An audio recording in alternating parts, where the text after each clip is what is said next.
In this video, I will show you exactly how to climb the credit card ladder, starting with bad credit. What's up, winners? My name is Naam. If you're new here, welcome. Here we talk all things personal finance and credit. Start now by subscribing so you don't miss out on any future videos. Before I get into today's video, I have to give a huge shout out to another YouTuber that goes by the name of Credit Shifu. He does excellent videos on credit cards, and he inspired me to make a video like this. So let's get right into it. We're gonna kick things off with Tier 0.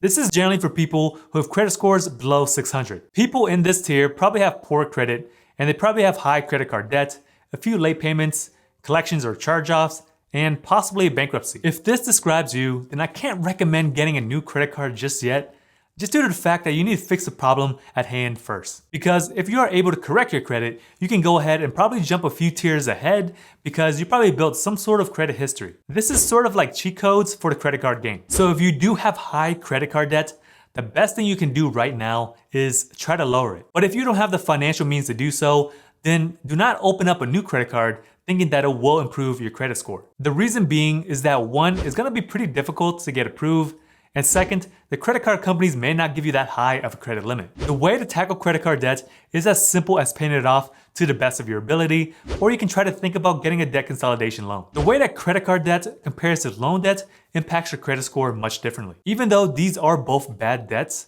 but credit card debt tends to hold more weight since the type of credit line is revolving and is constantly changing. On the other hand, loans are installment lines of credit, where it is pretty predictable because you have to just pay a certain amount every single month until the balance is paid off. So meanwhile you are paying down your credit card debts, if you are able to, I would go ahead and start seeking credit repair. You can either learn this yourself or contact a company that can help you out. So all credit repair is where you look for inaccurate, discrepancies, or outdated information that may be negatively impacting your credit. Roughly 1 in 5 or 20% of all credit reports have some sort of inaccurate information, and these people, they're paying the price. Unfortunately, the majority of them don't even know. But here's another thing.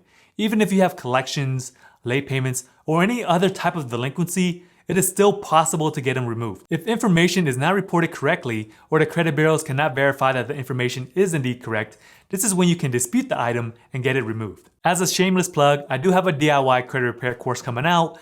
Link is in the description if you guys are interested. If not, it is totally cool. Continue to enjoy the video. So if you are in Tier 0, the best thing that you can do right now is to see if you can get added on as an authorized user of one of your family members' accounts. This is the quickest way to dramatically increase your credit score. The reason being is that you basically adopt positive information from that account as your own. But just keep in mind that the authorized user accounts does not hold as much weight compared to primary accounts that are just in your name. The next few financial products that I will share with you may or may not help your credit depending on your situation. If you have poor credit due to loans, or if you don't have that many credit cards or revolving lines of credit, then I would recommend Kickoff. This company will give you a $500 revolving line of credit, similar to a credit card, but you're going to use it to purchase things off of their website. Most things are between $10 to $20, which are ebooks and courses. I believe that roughly around 98% of people who do apply, they get approved. And the ones that don't usually have a bankruptcy. So this is a great financial product for people who don't have a revolving line of credit already. It is also great for individuals who have no credit at all or just looking to build. Another option for individuals with bad credit to rebuild is to look into secured loans. These loans, they work particularly well for individuals who don't have an installment line of credit already, meaning that you never had a personal loan, an auto loan, or things of the sort. Some of these companies that offer these type of secure loans would include CeedFi, Self, and Credit Strong. Again, these products are best for individuals who had never had an installment loan before. If you currently have one in the past or a loan that's currently open, it may not impact your credit as much as you would hope. Meanwhile, you're working on your credit. Now let's talk about credit cards that are worth applying for without affecting your credit. There are a few of them out there that don't do a hard inquiry, nor do a credit check. They may just do a softball just to see what information is available to them, but during the application process, they look at your spending habits more closely before giving you a credit line. Some of these cards would include Chime and Tomo. Chime is a secure card, where you would have to move money from your spending account to your credit builder's secure card, and you just use it as a normal card. As for Tomo, this is a charge card, meaning that they will extend you a line of credit, but you have to pay it off weekly, bi-weekly, or on a monthly basis. The key difference between charge cards and credit cards is that you cannot maintain a balance for a length of time, or they would just close your account and just send it off to collections. Now let's move up to Tier 1. These are going to be for individuals who are newer to credit and still in the process of rebuilding credit. All the products that I didn't mention in Tier 0 can still be applied to anyone who's just starting off as well. But in Tier 1, we're going to focus on credit cards for people who have no credit at all. So this includes secure cards and credit cards that are targeted towards newbies. Your main goal here is to get a credit score above 700. First, let's go over secure credit cards. Secure cards are cards that require a minimum deposit, which typically ranges anywhere between $200 to $500, and that security deposit will act as your credit limit. So whenever you close the account or when it graduates to a traditional unsecured credit card, this is when you would get the security deposit back. But if you are unsure if a secure card does graduate to an unsecured credit card, always do a little bit of research because the ones that graduate are the ones that you want. So here are a few that I know for sure that graduates. This includes the Discover It secured, Citi Diamond secured, and US Bank secured. There are plenty of other great secured cards out there, especially if you have a military affiliation or live by any nearby credit union. Now let's talk about those who had a bankruptcy in the past. It is still possible to get a secure card, but you may have to pay an annual fee. Some of the options that you could take would include a Discover It secured, Open Sky secured, and Capital One secured Mastercards. The Discover card does not have an annual fee, but your bankruptcy cannot be too recent, so I recommend going for this card if you have been discharged for 3 years or more. With the Open Sky card, you would have to pay a $35 annual fee plus a $200 minimum security deposit. With the Capital One secure cards, there is no annual fee, but depending on your credit profile, you may have to put a deposit down of $49, $99, or $200. But one thing to keep in mind is that with Capital One, they are a bit stingy when it comes to graduating to an unsecured credit card. I have heard people graduating with this card anywhere between 2 to 3 years, but if you are in a situation where you recently had a bankruptcy, then it may be worth it to build your credit profile once again. But if you do not have a bankruptcy, I would go ahead and pick any of the other secure cards because you probably graduate within 6 to 12 months. Since we're still in tier 1, let's talk about unsecured credit cards. Unsecured credit cards are the type of credit cards that you will want to get, because this is what you think about when you think about a credit card. This is where a company would just give you a credit limit, and whatever you spend, you would just have to pay it off by the end of the billing cycle. But again, in this tier, this is for individuals who are looking to build or rebuild their credit. So let's start off with the ones that don't have an annual fee. This would include the Petal card, Jasper, Deserve EDU, and most major banks and credit unions. They do have specific cards that are targeted towards students and people who are new to credit as well. I believe all of those credit cards that I mentioned right there have a pre-qualification process, so just make sure that you take advantage of it prior to applying for these credit cards. Because if you do get denied with a pre-application, then there's really no point in going ahead and adding an unnecessary hard inquiry to your credit report. These next credit cards are not my favorite since they do have an annual fee and hidden charges, but if you are having a hard time not getting approved for any of the cards I mentioned, then for the short term, I would recommend the Credit One Bank card, Indigo Platinum, and Milestone Gold cards. So most of these credit cards have an annual fee ranging anywhere between $39 to $99, depending on your credit worthiness. The better your credit is, the lower your annual fee will be, but again, I would definitely try to go for no annual fee cards first prior considering these cards. Now let's move on to tier 2. This is for individuals who have credit scores ranging anywhere between 6 to 700, so this will put you at the fair to good range. In this tier, I would definitely try to look at unsecured credit cards without an annual fee and start considering credit cards that offer rewards or sign-up bonuses. Also, your income does play a bigger role. Obviously, the more money that you make, the better your odds of approval are. For credit cards in this tier, they will most likely be your forever cards, because you'll probably have them in your rotation on a continuous basis. For those who are starting from a blank slate, meaning that you never had a credit card before, you can still qualify for some of these cards if you establish some sort of banking relationship with them. For example, let's say that you already have a savings or a checking account with a particular bank or credit union. This will make your chances of getting better credit cards with financial institutions. So if your credit is on the lower end of the spectrum, which is lower 600s to mid 600s, Capital One will most likely be your best bet. They are usually more generous to individuals who have fair to good credit. These cards would include the Platinum, Quicksilver, and the Walmart Mastercard. The Platinum card is pretty straightforward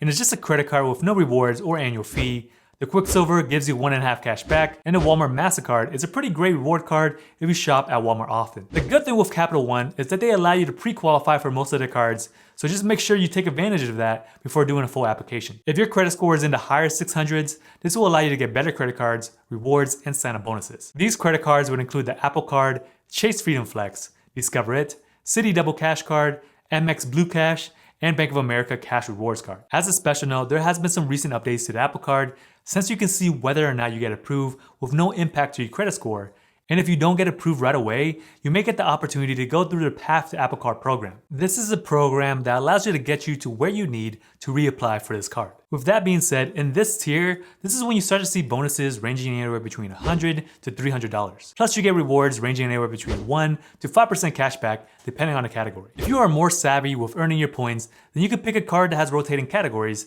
such as the Chase Freedom Flex or the Discover It card. If you like something more simple, then go ahead and get the Citi Double Cash card or something similar. This is a tier where you want to figure out your spending habits and what is most important to you. For instance, if you shop on Amazon a lot, then you might as well get the Amazon Prime credit card because you get 5% cash back on all Amazon purchases, especially if you have a Prime account. Now let's move on to tier 3. This is where your credit score should be in the 700 levels and your income is around the median salary or higher. With these cards, you should expect to pay an annual fee ranging anywhere between $95 all the way up to $300. This is the tier that most people end up, which is not necessarily a bad thing at all because there are plenty of credit cards in this tier that are really good. You get access to better sign-up bonuses, better rewards, credits, and possibly airport lounge access. So these are some of the cards that I would place in this tier. This would include the Chase Sapphire Preferred, Capital One Ventures card, AMEX Gold, and Citi Premier card. You start to see better airline cards like the AMEX Delta Sky Miles Gold or Platinum, Citi Advantage Platinum Select,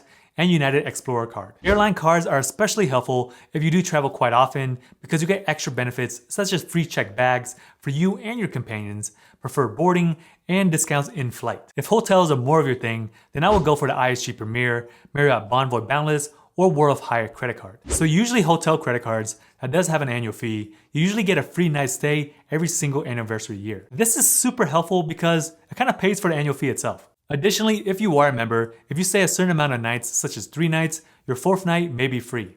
These are the little perks that come along with hotel cards. Now, let's move on to tier 4. Now, this is where you want your credit score to be around 720 or higher. Of course, the higher the better, and you should expect to pay an annual fee of roughly around $400 to $500. But with these cards, you generally have a higher sign-up bonus and a lot of valuable perks that come along with them. But this is also where you have to be careful because you really want to take advantage of all those perks and benefits to offset the annual fee. Because if you're not using these credit cards properly, then it can end up costing you more money rather than to get any of the other credit cards in tier 2 or 3. So the cards that I will consider to be in tier 4, this will include the AMEX Platinum, Chase Sapphire Reserve, US Bank Altitude, Citi Prestige Credit Card, and also the Hilton Honors Aspire card. Most of these cards do have some sort of high sign-up bonus.